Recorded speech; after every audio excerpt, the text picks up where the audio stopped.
In the beginning of this course, we watched a video of Jeffrey Canada titled "Our Failing Schools, Enough is Enough," in which he mentions how the education system continues to do the same thing, year after year, despite our overall dissatisfaction with the results. He also mentioned the issue of standardized testing, a concept that only makes sense if the test scores are being used to help tailor the educational approach taken to the student. However, as we know from our own experience, the test scores come too late for the teacher to take them into consideration. In conversations with my classmates, it seemed we all agreed standardized testing is not effective, but I wasn't sure if we were giving testing a fair shot, for perhaps we were biased by our own personal experiences. This led me to my final question: what does standardized testing bring to the table? Well, in the case of the testing industry, standardized tests are bringing home the bacon. After adjusting for inflation, the sales of standardized tests to public schools more than doubled between 1960 and 1989 to $100 million a year, and today estimates are as high as $500 million annually. So, do they work? Well, in 1995, a meta-analysis of the GRE, the Graduate Record Exam, was published in the journal Educational and Psychological Measurement, in which they examined 5,000 test takers over the past 30 years and found that GRE scores accounted for only 6% of the variation in grad school grades. Now I know what you're thinking, that's only one test.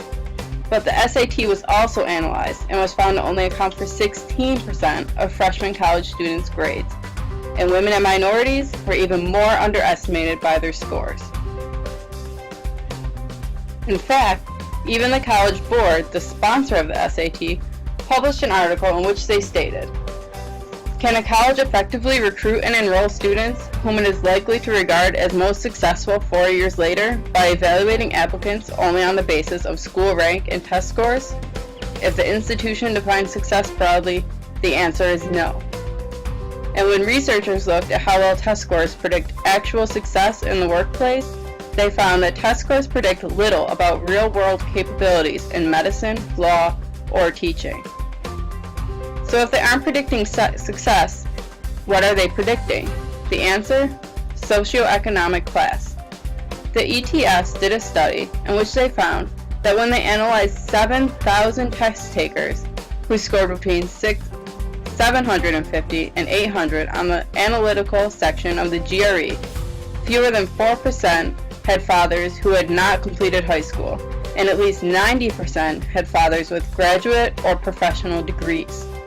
This even crossed racial groups, for when they held income steady, whites and blacks had almost identical percentages of scores.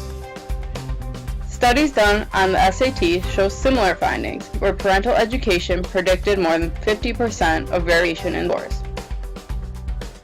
So in conclusion, your parent's socioeconomic class predicts your score on the SAT and the GRE better than the SAT and the GRE predict your future success. Well, what do the tests say about how we learn?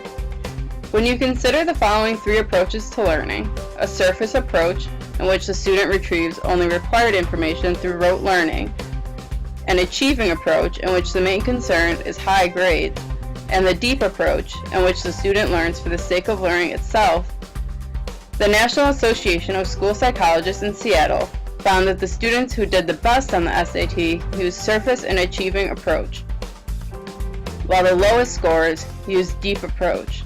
This means that the more you approach learning with the intention of actually learning, the poorer you are expected to do on the SAT.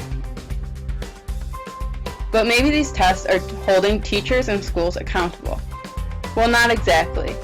In 1994, Educational Policy published a study on teachers in which they found that only 3% of teachers in their sample thought the tests were generally good, and 77% felt the tests are bad and not worth the time and the money spent on them. And 80% felt their colleagues teach to the tests.